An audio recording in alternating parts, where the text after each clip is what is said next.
Do you need mojito? I'm Greg. I'm Julie, and we're the Crafty Winers.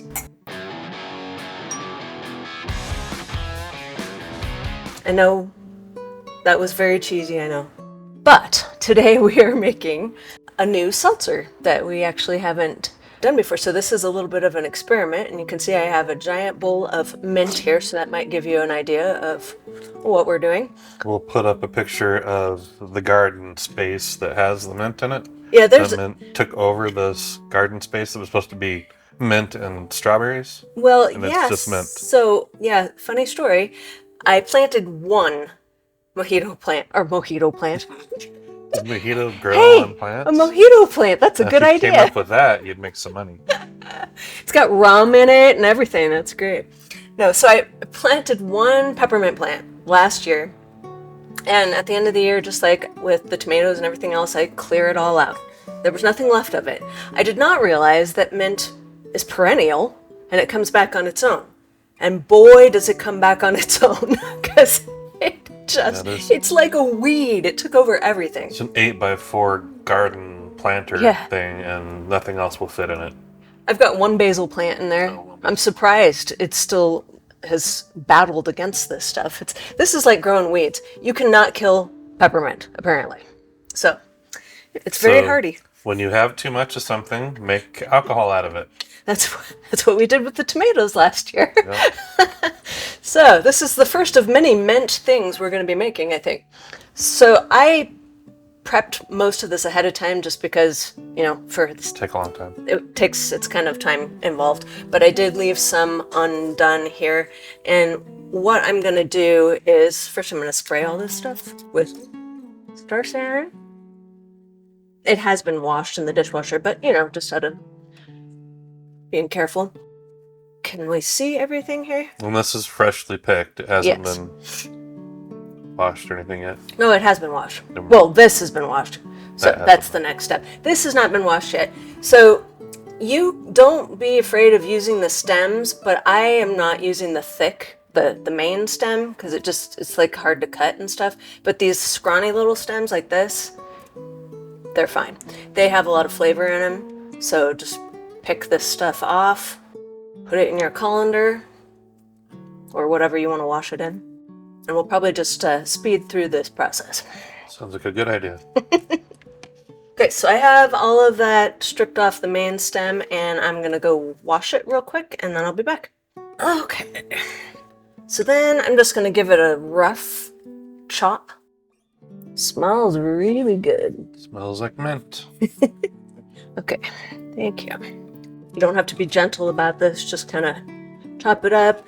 Don't cut your fingers off. It's gonna, don't do that. It's gonna get some of the mint out of it for the beginning of this process. So the quantity is... I kind of overfilled it, but it's 10 cups-ish. It's gonna be a little bit more than that because of this. Basically, use as much mint as you want to. Well, after you do it once, you'll get an idea if you want more or less. This should be in the neighborhood. I think so.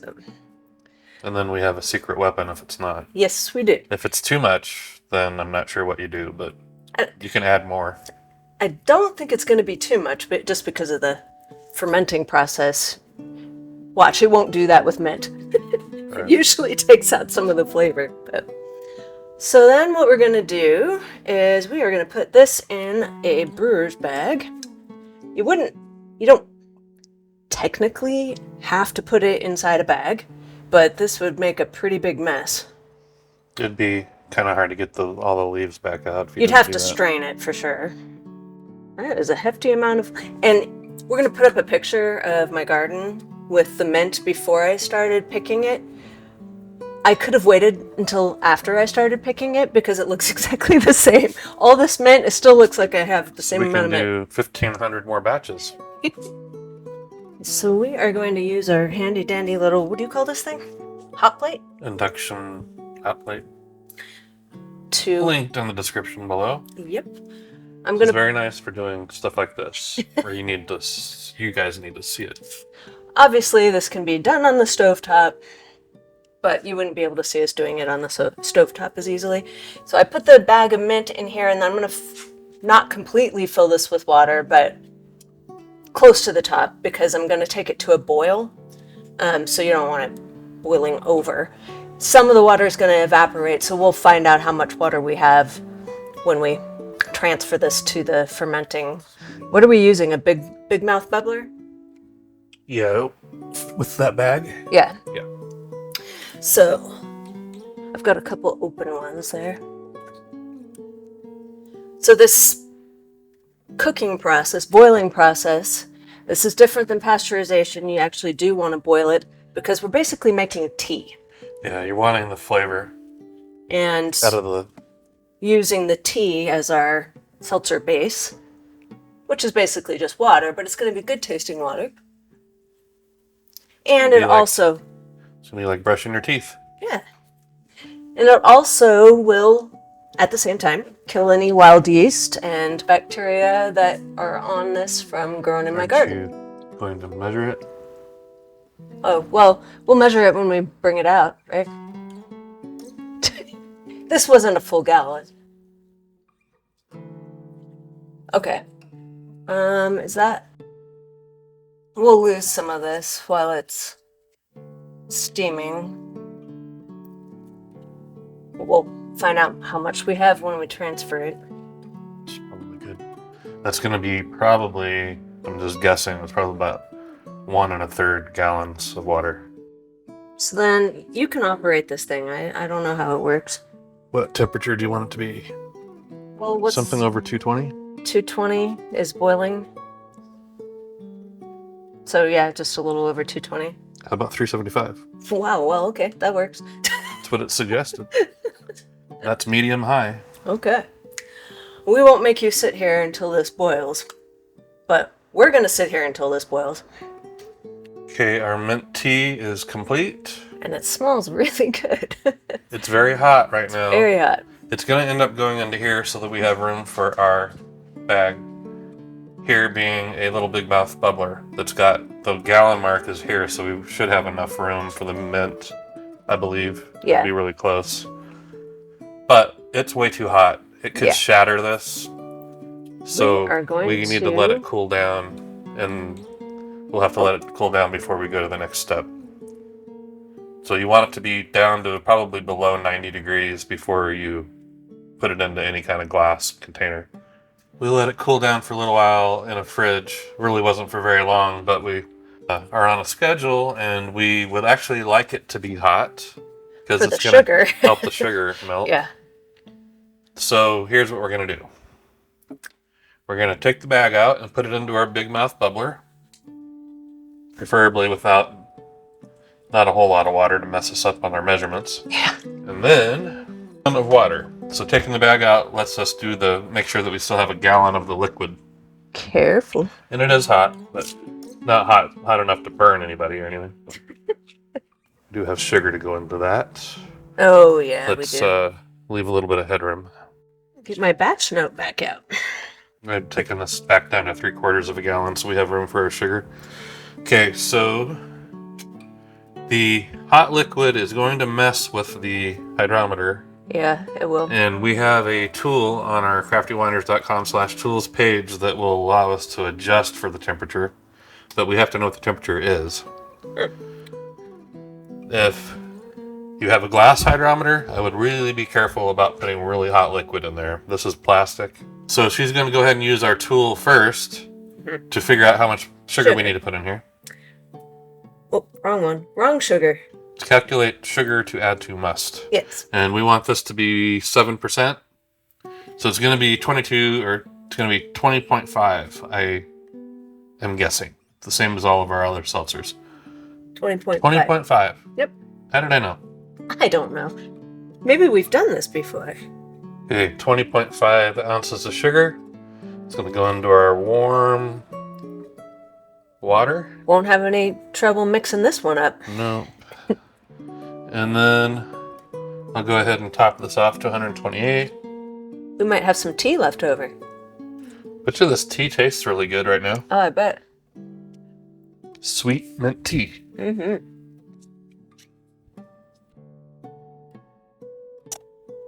There isn't really any reason for us to take the hydrometer reading because these always come out the same when it's water. Yeah. And 20.5 ounces of sugar, according to our tool, is going to take it to 7%. Mm-hmm. But just for your benefit, and we will have to use our tool to adjust for the temperature of this. And I did switch to the right tool. Thermometer is very handy for doing stuff like this. It's linked in the description below. So this is saying that it's 1.052. It's 112 degrees. 1.052? Yeah, and 112. So what does it adjust it to? 1.061. Okay, so that is our adjusted specific gravity. So it's going to be about 7.5%. Mm-hmm. I'm guessing. That's good.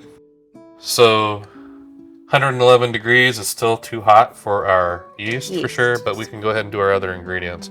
I'm going to clear some of the stuff out of the way that we don't. Oh, we do still need this. Let's go ahead and... it affects that too. The temperature can also affect the pH meter, but this pH meter is a nicer one, also linked in the description below, and it will adjust for the temperature. That is nice. This is going to be similar to the water, but I don't think that the sugar will raise it a little bit, and the mint... I don't know what the mint does. Might lower it a little bit, but 6.53 is the pH now. So the mint did kind of lower it a bit. That's a little lower than they normally are. So when you're dealing with not juice, and you're dealing with just basically water, the pH, and we're also using citric acid, and we hardly ever use citric acid, but we do use it for seltzers. We know that a 1/4 teaspoon is going to be a little bit too much, but there's not a teaspoon that most people have in their kitchens that is going to be like a 1/5. There's an 1/8. That's too little. You want a 1/5 or a 1/6. So I'm just going to have to kind of she's gonna do a little bit less than a 1/4, and we should be in the ballpark. But it's amazing how drastically citric acid in water lowers the pH. So yeah, you don't want a full 1/4 teaspoon. Nope, because we've done that before. We want this pH to be right around 4.0. That's what we're shooting for. I don't know. What do you think about that? I think that's not enough. Not enough? That's closer to an 8. A little more. Okay. A little more.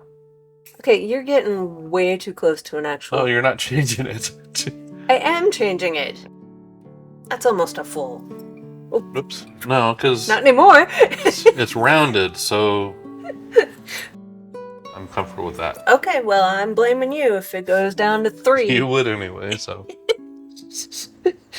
Wait, this dissolves better in the hot liquid too. Yeah, the hot's good for every part of this except for the yeast. Except for the yeast. I barely had to stir it. We're going to be pouring this into a relatively cool carboy, which is going to lower the temperature too, so... Stir it up real good. We're putting nutrient in there, and the nutrient's going to lower it too, but we can't do that until I prove my point that the pH is going to be really close, and then we'll put that in there. We'll see if you prove your point. 4.54. I should have put a little bit more. Here, you can look just to see I'm not lying to you. I see it. So we'll probably be pretty close after we put our 2 tablespoons of nutrient. So mint probably has a little bit of nutrient that was left in the water, but otherwise when you're doing just sugar water, yeast does not like it. It will not ferment well in just sugar water. It needs more. So we use this. It's got a little bit of yeast and a whole lot of wheat germ, and this will all be linked below. And I will put the proportions up on the screen. But we use 2 tablespoons of this stuff, and this will make all the difference. Even with Go Firm and Fermento that we will be using, it's not enough usually. We also need to do this wheat germ. We always struggled with seltzers. Yeah. Until we... And they still take their own sweet time to ferment. It still will take about a month. I'm going to stir it up one more time, and then we'll take the pH one more time, and that'll be the pH that she writes down. That wheat germ is floating in here, but it will be long gone by the time we're done with this process. The yeast is going to consume most of it, and then the rest of it will be at the bottom, and we will rack it off of it. So. Okay, let's see what pH is. I'm not planning on adjusting the pH regardless, but it raised it a little bit. 4.6. So I'm okay with that. Just knowing how finicky this is. It is. You could put it like maybe a 16th teaspoon in there and get it, but I don't think we don't even have a 16th. Well, we do, but not everybody does. Do we? Oh, yeah, we do. Okay. So I'm going to clean up the stuff that we don't need here anymore, and we will continue. Did I say the temperature was before? 112? It's 113 now. How's it getting hotter? Stirring it up? You did it in a different container. So the plastic on this may be thinner than the other one. Than the hydrometer one. 113.5. We don't want to do this until it's around 85, and I'll put the Celsius up there. We can do the Go Firm though. Right? Yeah, and actually we can put just that quarter cup in the freezer for a minute too. Oh yeah, that'll work. It'll be nice for stirring up the Go Firm. We'll do everything up until that and then see what our temperature is. Now this, it's fine. It's not too hot to put in here. So should I go ahead and put the Go Firm in? It won't hurt that, will it? I don't think so. There's nothing alive in the Go Firm. Okay. Oops, I almost forgot. So at the end, I might not have enough liquid here, but to keep your wheat germ suspended, you just do a little swirl. Well, we got most of it. And that's almost all of it. And then I'm going to go ahead and put in 2 teaspoons of this Go Firm, which technically is optional, but with seltzers, I wouldn't skip it. Because, like he said, they're, for whatever reason, don't like to ferment. Well, the mint that's in here might provide a little bit of nutrient for it, but big difference between trying to ferment juice and water. It stirs up really easily in I'm not surprised. in this temperature. So then I guess we'll stick this in the fridge for a little bit. Where we're at now. We put it into a cool measuring cup and we put cool Go Firm in there. It's 104, 103. Getting better. The bubbles are cooler. Interesting science fact. 104. So we'll put this in the freezer for just a minute. Try to get it down to around 85. Okay, we're checking the temperature. It's been in there about 10 minutes. 87.8, 87, 87.4, 87.2. That is acceptable. That's acceptable. Stirred it up a little bit just to help cool it off. Make sure that it's consistent. And I did get the right, yes, half a teaspoon. I'm going to sprinkle half a teaspoon of this, well, a little less than half a teaspoon of Fresco cider yeast, which we use in a lot of stuff now. We have a very big bag of it, so... Yeah, we're not going to get through it probably before it's expired. Yeah. Which doesn't mean we're going to throw it out. No. But you can use it. You can use expired yeast for nutrient. Just put it in the oven. It'd be expensive nutrient. Well, this would, yeah. So, we're going to let these stay the same temperature together. We're going to put them in a warm area. That's probably going to keep them about the same temperature that this one is. This one is still quite warm, though. Yeah. But, so we want these to be about the same temperature. And in about 2 hours, we will pour this into the Big Mouth Bubbler. No need for an airlock or a blow-off tube in this case, because there's so much room at the top. There's no way that it's going to bubble out of this. So I'm just going to keep a marble on the top of the one-hole bung that blocks the top of this. You can do whatever you want, but we use the marble because it both keeps stuff from getting in and it allows the air to get out as it needs to. Air and CO2 and other gases that are going to come out of the fermentation. Oh. So, what the schedule is going to be between now and when you see us next, we're going to keep this at around probably 80 degrees. It's going to be in a warm area in our basement next to a heater. And at that temperature, after 5 days, I'm going to use my food saver and degas it, try to get some of the CO2 out. And then I'm going to add a teaspoon of Fermento. And then I'm going to use an oxygen aeration wand to put oxygen in here. You don't need to do those things, but we find that it helps. And you can watch our video on oxygenation and degassing to see how and why. I'm going to probably take this bag out. I don't know. I think 2 weeks is probably going to be okay when they're just leaves. It's not... You'll want to squeeze it when you do the degassing. As part of the degassing process, I will take that out and I'll squeeze all the juice out that I can. Again, it's not as important as this would be if it was fruit. But there's still a lot of flavor in those leaves. Yeah, we want all the flavor, all the mint to come out that is possible. So, yeah, to do the degassing, to do that process, I usually remove the bag first. Yeah, and then put the bag back in. I think probably 2 weeks we could take it out completely. So we'll plan on leaving the bag in there for 2 weeks and then we'll take it out. I don't want to leave it in there for a full month. No. And we can do a little taste in that 2 weeks and try to get an idea of what our mintiness is going to be. It's true. Because most of the fermentation at that point will be done. So it'll be the level, pretty close to the level it'll be when it's... It'll be interesting to see if this takes as long as our other seltzers or if it's speedier. I'm expecting this to be a little faster because of the organic from the mint. The yeast is going to like that better, and I think it'll ferment better than just a straight seltzer will be. But we have not done this before, so don't know for sure. That's just what I'm kind of guessing. So you will see us again after this has been completely fermented, and I've done those tasks that I just mentioned. So one thing we never mention, I mean, because we do have a old video on batch notes, but one thing we started doing, I don't know, a year ago probably, maybe not quite a year ago, is actually making our notes on here of what we need to do next and putting a date on it so we don't forget. Yeah. So that's a really good thing to do. I still will forget. I'll still forget to look at the notes sometimes, but I used to have a tradition of walking through the basement every morning first thing and seeing what needs to be done today and tomorrow. And I've been busy enough that I'm out of that habit, so I do miss things more often. But most of the time stuff still works out okay if I miss the degassing or whatever, but it sure helps. Helps for consistent product to do these things. So, but yeah, the next note on the batch note is very helpful. You don't have to think, what was I supposed to do on this next? Especially when you've got like 20 things fermenting in there. Yeah. So we'll be right back for you, and for us, it could be up to a month. So it's only been 2 weeks, and it is at 0.093. It's very dry.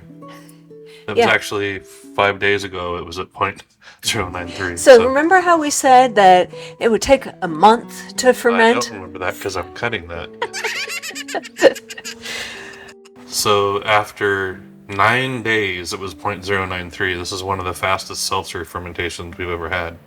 And I don't know why, other than it really liked mint. But what's weird is some other batches we did at the same time fermented quickly too. So yeah, they did. And they all went ultra dry. It was weird. So we have not cold crashed this. We haven't done anything.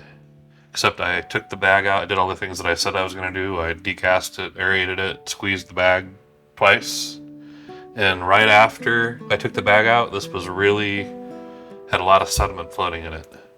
It's settled a lot. Cloudy. It's still kind of cloudy. Still a little cloudy, but it's a whole lot clearer than it was. And there's a lot of sediment down at the bottom. But we haven't cold crashed it. We'll cold crash it after today. So we're going to rack it, and then we're going to taste it and see if we think it needs to have something additional. What are you doing, Pippin? I think she has her bone. She's in front of us, so we can't show you her on the corgi cam, but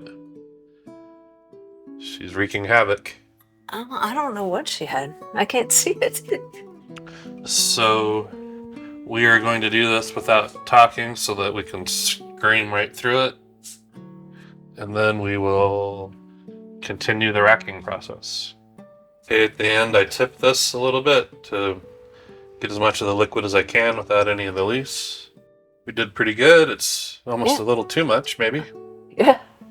I'm going to clean all this off and we'll continue. You know what I realize is really good about mint drinks? They don't taste crappy after you brush your teeth. That's true. Good point. So we're drinking peppermint White Russian mead that we made. So we probably have links left. If not, we'll put it in the description below. It's pretty good. It is good. Oh, and it was her bone.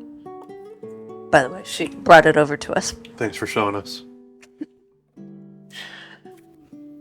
So we should probably give this a taste before we do anything, just to get an idea.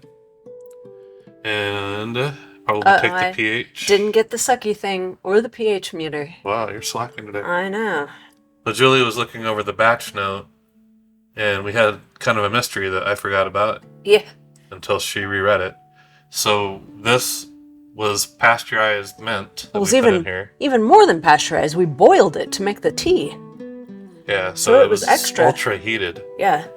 And put the yeast aside to put in here, and then went and got busy with other things and forgot about it. So we didn't pitch the yeast until the next day. But what was weird was that this was already fermenting. Yeah. It was bubbling before we put the yeast in. And not only that, another batch of seltzer that was right next to it that didn't have mint was also fermenting. Yeah, and it was just plain. It was just sugar. Sugar water. But it hadn't had the yeast added either. So where did the natural yeast come from in this when it had been pasteurized? I mean, I have no idea. Jar had been sanitized. I don't know. So we've got a mystery that floating in the air someplace. We're gonna have to track down. Yeah, maybe our basement is full of yeast particles. Everywhere. Possible. I was in the kitchen and he came down here to pitch the yeast, and then he came right back upstairs and says, "You have to see this." So I was like, "What happened?" I think I got video of it. Not that the video doesn't really show much other than it's bubbling, but yeah, it was very weird. So we are going to taste this before we add anything to it, just to get an idea if we're going to have to add anything to it. If it's good, we can skip the potassium metabisulfite sorbate. Potassium sorbate probably, but we just did a video that will be coming out probably a week or two after this one that deals solely with additives. So watch for that one. More in depth than what we get when we talk about them in a episode. Smells? It still smells like mint. The whole room smells like mint because of what was in the fermenter, the least. And it did retain some of the mint flavor. It's got a little something else I don't like. Almost like a lemon aftertaste. It's sour. Yeah, a little sour. Just a tiny bit sour. It's not to the point of being unpleasant. No. But the way to fix that is to put sweetener in it. Sweetener, which could be sugar-free syrup. It could definitely use more mint. So here's where we have to decide. Do we want to put real mint in it or use the mint extract after we've Extract or syrup? Do we have syrup? We have syrup, but it's just not very minty. Well, but the extract is super minty. Also probably have 100 proof peppermint schnapps. We do have that also. Which also will sweeten it and peppermint it. That has sugar in it though, so we would have to for sure sorbate it. If we put real... Well, that might raise the ABV to the point where it doesn't matter that it has sugar in it, but it depends on how much we put in. So I know the mintiest thing we have will be the straight extract. But it won't sweeten it. So we'll have to also probably do sugar if we do that. Remember, this is going to be mojito, so we have to add some lemon lime type flavor to it also. So we're going to end up sweetening it one way or the other. I think we want to sorbate it regardless because we don't exactly know what we're going to do to it, and we may change our mind after we do something. So we're going to do we need to do the full treatment. So we knew already that we needed to clarify this. For sure. So we're going to check the pH before we do much else. Oh, that's the 8. By the time we bottle it, we want it to be about 3.8 pH to make it shelf stable. And unfortunately, it's way higher than that. It's 4.25. It started fairly high. It started at 4.6. Whatever we add to it might lower the pH. I don't think we're going to add anything that could possibly raise the pH. So we're going to want to lower it down to about 4 using acid and citric, I suppose. Well, yeah, because we're going to put lemon lime flavor in it. That's fine. We can do Well, that citric. might give us all the lemon lime flavor we need. Can you hand me a pencil? Because I can't find one over here. Oh, you stole it, that's why.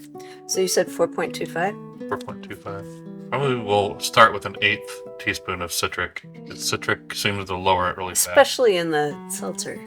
It's crazy. In fact, maybe a 16th. I have one of those too. Let's do a 16th. I'll get the citric acid. Okay. I can tell this is going to be good. It really has the minty flavor that stays with you after you drink it. I'm happy about that. I didn't know if... Well, you know how fermenting does sometimes. Takes more flavor out of it than you... Stills flavor. But there are some flavors like cinnamon that don't go away. Yeah. So.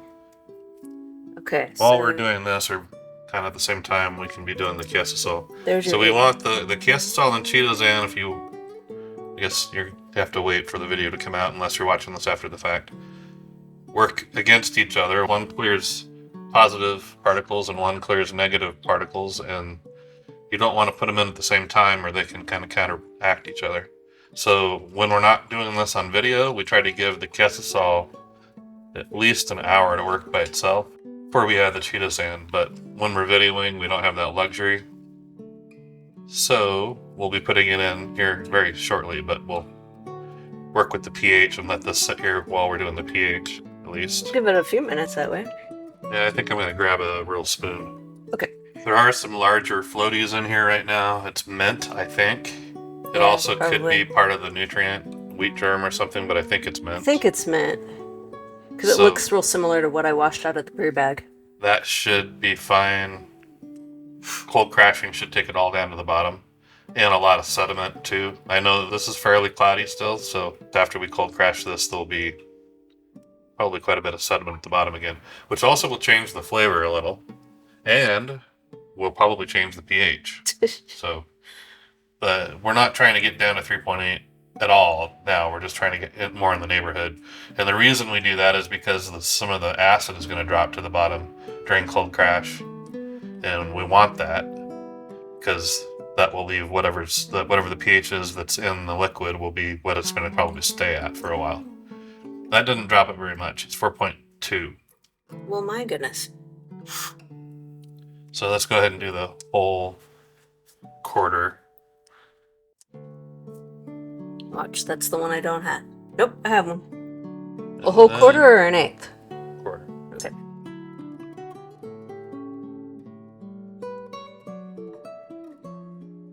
$4.10.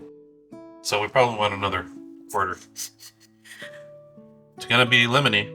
Yep. Without adding lemon in it. In fact, I'm kind of curious. Maybe we should taste it again after we do this. I'm gonna give it a zing, but it already had some sourness. We will have to definitely bump up the mint level and sweeten it. However, we decide to do that. I'm right now kind of thinking that might be kind of cool to do the schnapps, but it's kind of cheating too. I want to try the extract, I think. Do we have lemon syrup? I don't know that there is such a thing. You would think there would be. Isn't that a flavor for Italian sodas? Don't they have lemon? I haven't seen it, but I'll look. But we don't have it. But Sprite. There's some on the bottom still. That's bubbles. Bubbles, yeah. Yeah, we could put... But Sprite isn't very... No, it's not. Lemon juice just doesn't sweeten it. It's supposed to be lemon lime in a mojito, so we're kind of... Put lemon and lime juice in it. And then some allulose to sweeten it. I have lime juice and lemon juice. If you want to be all natural, that's the way to do it, except for the allulose. If you do that, we don't have to sorbate it. Well, I don't think you'd have to sorbate it. I don't think the lemon or lime juice is going to have enough sugar in it to... I don't know that for a fact, though. I don't know that for a fact either. I might have to research. We aren't going to do it today anyway. We won't do it this filming session, so we have some time to research to see if lemon and lime juices have enough sugar to be a problem. We're going to sorbate it anyway. This is 3.97. Okay. So we're good with the pH for now. And we will check it again after we cold crash it, flavor it. Now give me some more juice and I'll put the rest of this stuff in. Oh, did you want to taste it now? Yeah. Since we did that? Let me finish what's in this glass. I'm trying to give you enough that you can have some from the mix. Thanks. So I'm going to put in a teaspoon. I didn't bring the teaspoon, so I am not going to put that one in yet. I'm going to put in a half a teaspoon of potassium sorbate. We are going to sorbate it just because we're undecisive. Oh my. Oh, nah, sour? Mm-hmm. Yeah, that took away some of the mint, I think, but I'm also drinking mint, so maybe not. I think it's just the sourness is covering it up a little bit. But yeah. It'll be fine when we add citric acid just does that. Okay, so I put in half a teaspoon of potassium sorbate. I'm going to put in 1 teaspoon of chitosan. So again, chitosan and yesisol do the same thing in their clarifiers. Do the same thing on opposite particles. They're pals. I don't know. I think they kind of hate each other. Well, that's why you don't put them in at the same time. That's true. They fight. And then a 1/4 teaspoon of good old bentonite. That's clay. It's also a clarifier. All of this stuff and the cold crashing is going to make this very clear when you see it next time. I predict. Oh yeah, for sure. I don't think this is going to get water clear because of the mint. 16th teaspoon of potassium. This is a preservative, and it makes it so that it does part of the job of making it so that it won't start fermenting again if we add real sugar or anything with real sugar. Sorbate does the most of that work, but metabolism, potassium metabolism, potassium metabisulfite does a good chunk of it too, and it also helps it so that it's not going to get over-oxidized, but that's not going to usually be a problem with a drink like this anyway. No, not with seltzer. We're going to carbonate it, so. But it does. The CO2 protects it from oxygen as well. And preserves it. Preserves it a little bit. Okay, so we'll just pretend this has been an hour. And we're putting this in. Do the tick-tock sound. And there's a little bit of bentonite still stuck in there. And that is, I think, all we're doing today on this. This is going to go into the fridge and cold crash for at least 3 days, but because of our filming schedule, it'll actually be a week that it sits on there. And then we will show it to you before we carbonate it. And we are force carbonating this, correct? Yeah, after we flavor it. So this is one that you probably could naturally carbonate if you wanted to, but you'd have to stay away from sugar. And need to be a little more careful about sorbating it as well. But if you are going to naturally carbonate it, don't sorbate it. You can't. We have before. Well, but it will make trickier. The process a little more challenging. But yeah, so next time we're on camera, we will be flavoring this. It'll give us a week to decide what we want to try to do with it, and right now we'll go from there. I think that lemon and lime and either sugar or allulose and mint and some more mint flavor. And mint extract is the way to go, but we'll decide between now and then. Okay. Okay, so this had a week to, not quite a week, short of a week, about 5 days to clarify a little bit more. Yeah. We normally record on Fridays, and today is a Wednesday, so it didn't have a full week because we have plans Friday. But we need to start off by racking this off the sediment so that when we're doing our flavoring, we're not mixing all that crud back into it. So we will do that quickly. Okay, so we didn't suck up very much of the sediment at the bottom. So what we have in the new jar is a little bit clearer than what we otherwise would have had if we would have mixed stuff in with it and stirred it. This smells like mint. I don't remember if we tasted it last session, but I don't remember it if we did, so let's see what kind of mint level we have right now. Definitely smells like mint. And it's got more of a mint taste. I'm pleased that it has as much mint to it as it does after the fermentation, but it definitely needs more. And it's real mint. It doesn't taste like fake mint, whatever that means. Fake mint. I don't think this is going to taste like fake mint either because it's actually made out of mint, but mint syrup tastes a little different. So this will probably cause a little bit of an issue stirring up because it's oil and it'll float on water. But we're going to carbonate this, which that circulation through the pump for 45 minutes really does usually make even oil mix with water a little bit more than you'd expect. The droplets become very, very tiny. Okay, so Now it really smells like mint in here. Smells good. So let's start with a teaspoon of pure mint extract. And this came from Walmart. Nothing hard to find. McCormick. Nope, super easy to find. So our theory is we're going to get the mint level to where we think it should be, and then we will try to get the lemon lime to where we think it should be, and then we'll sweeten it. So you see... It is floating. I don't think you're going to be able to see on camera, but it was like a haze that poured into this, and that's the oil. But it's very small, and I don't see it pooling on top, so I think we're going to be okay.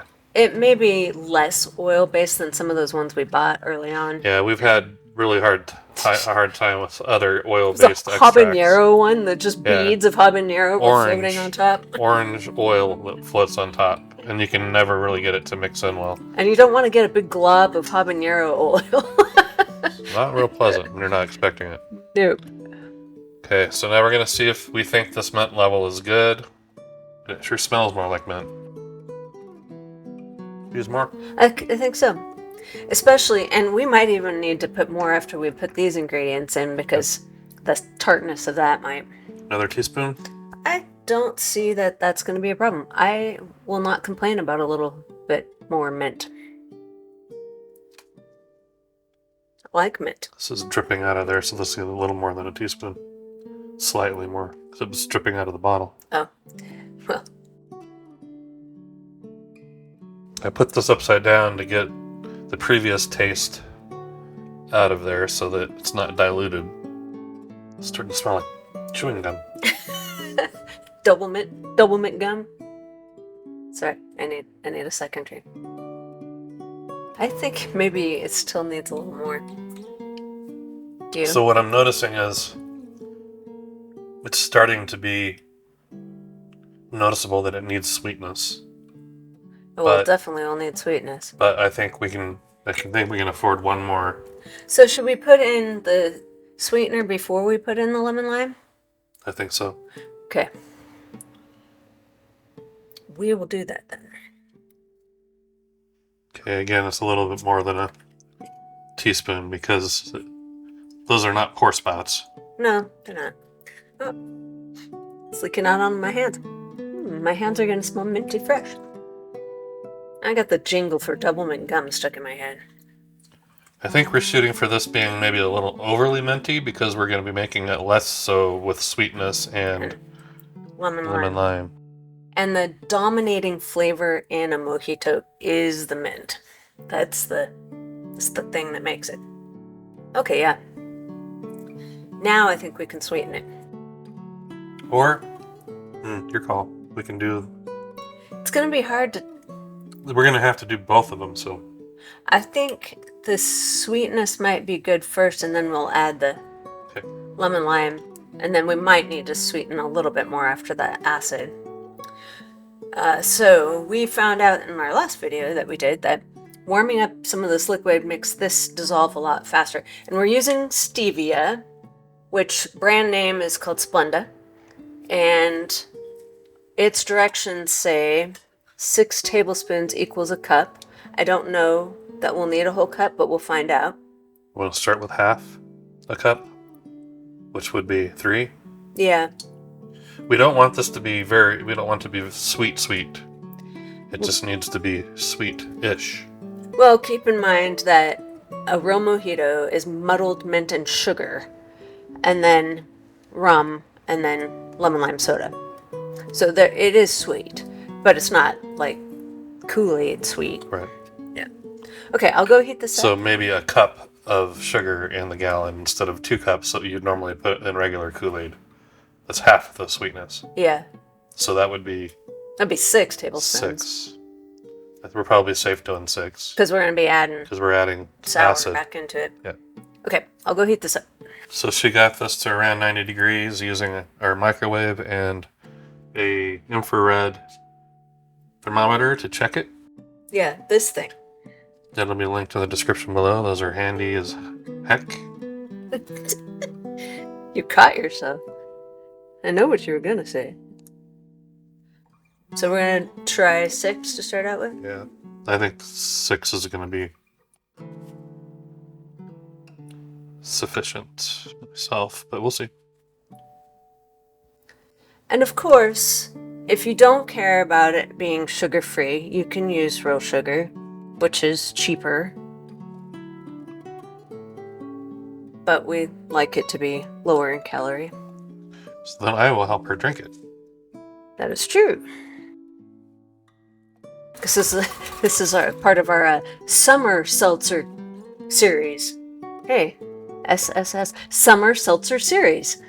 We did a pink lemonade, and then pina colada. You'll be able to get your pink lemonade hard seltzer done before Breast Cancer Awareness Month. Yes. All it needs is carbonation now, right? And then we did a pina colada and now mojito. See? Summer seltzer series. Yeah, that's three seltzers we're doing today. This is the last one. So yeah, you can see the particles floating around in there, the particles of stevia. But we are going to force carbonate this, and going through the pump and the tubes for 45 minutes will fix that. There won't be any particles floating at that point. And stevia on its own dissolves fairly quickly, just not as quickly as we want it to in this case. I have put it in iced tea before. I think maybe we stop there for now. Yeah, for sure. Add the lemon and lime in, and then see where it's at. Mm-hmm. Almost on the verge of being too sweet. But can you give me the lid just so I don't knock this over? That'll likely change when we add the lemon lime. I definitely wouldn't do more than what we did to start with. 6. Yeah. Okay. Okay, so we want more lime than lemon, or vice versa.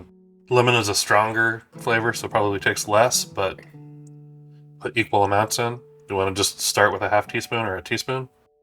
Teaspoon, probably. I mean, this is a gallon. Yeah. Shake it up. Teaspoon of each. Let's try it. Lime is a lot less potent, I think, but I don't know about that. This is... Well, I don't know if that's gonna work. We're using all kinds of stuff we haven't used in our brews before. Lemon juice, lime juice, stevia. Because we've done all the base stuff we could do. I know. Got high hopes on giving us a little bigger sample. The sweetness level is good now, but I think maybe it needs a little bit more lemon lime. Not, don't you think? A little bit? A little more zing. Yeah. When you say a little more, you mean another teaspoon of each? What do you think? Probably. Okay. Stop me. Stop me if you don't agree. No, I'll just tell you you're wrong after the fact.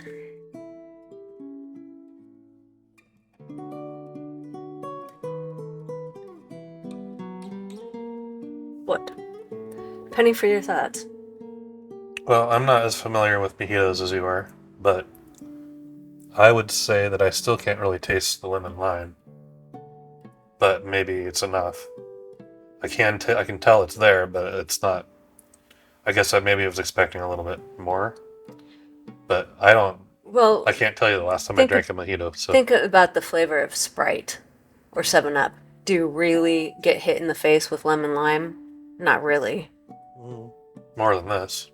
Yeah, but then put mint and sugar into it. I think the mint level and the sugar level are pretty good. If we put more of this in there, we'll have to put more mint and sugar. Probably. Yeah, well, if you're happy with it, then I am too, and it's going to be different after it's carbonated. So, which we have found that sometimes the mint gets diffused a little bit. I can taste all of the ingredients. Okay, give me another drink. I can taste all the ingredients, so if that's what we're after, it's spot on. Maybe I'm tasting more lemon than I am lime, but they're so close. I think it's good. The proof is going to be in the carbonation. Yes, it will be. It's not sweet, but it's not sour, and it's on the sweet side. It's sweet enough. Mojitos, and then definitely minty.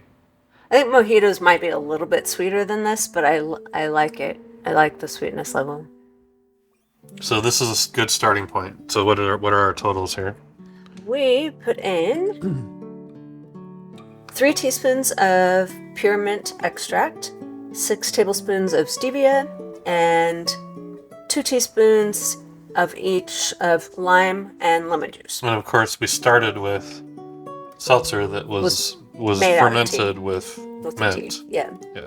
And I think it's going to be good, but we will know when you see us next, which will be a week from Friday. Today is a Wednesday. And we will do the final tasting. Final tasting and let you know how it turned out. So carbonation is done. Ended up with 3 of the full flip top bottles, and then a little bit left over. About a quarter in the last one. So because we're out of bottles. We are out of 12 ounce. Yeah. We have probably well over 100 full with ciders, seltzers, lemonades. So if you want to come over and help us drink them, come on over. We got plenty. I committed to Julie this morning that I will quit drinking cans of store-bought seltzer until we get our own ones depleted quite a ways. We need to deplete our stash. Carbonation level looks pretty good. A lot of bubbles in that. I smell the mint. Yeah, when I was bottling it, I could smell it. It was very strong. Huh. Well, I've never had a seltzer like that. It's very minty. It's like drinking a glass of Wrigley's. So maybe the lemon didn't show up too much in that? No, I get it, but there's lemon, lime, like an aftertaste. It probably could have been a little stronger. You never know with the carbonation. Sometimes the carbonation will always change the taste, and yeah, it's a little unpredictable. I'm sure if you do this long enough, you will figure it out what it does in advance. This is good. It is good. It's really good. Now I can't get the chewing gum picture out of my head. I would. I think I would probably a little more lime. If we did it again, probably a little more lime and maybe a tiny bit more stevia. Maybe. Because a little more lime is going to make it tart. The sweetness level, though, I'm actually pretty happy with. But yeah, adding lime will... A little more lime. It's good. It's unique. So we will be drinking this weekend. It's a holiday weekend. And these are not going to last terribly long. And these flip tops, the carbonation will leak out. So we need to drink them. We've got to get through them. But you made that sound like a chore. We've got to get through them. It's so hard. Somebody's got to do it. So I know. It's gonna have to be us, I guess. Guess so. Thank you guys for watching another one of our videos. Hope you found it interesting. Hope you try it and let us know how you liked it. Please like the video and subscribe to our channel if you haven't already. And if you have, thank you very much. We do appreciate your support. Until next time, cheers!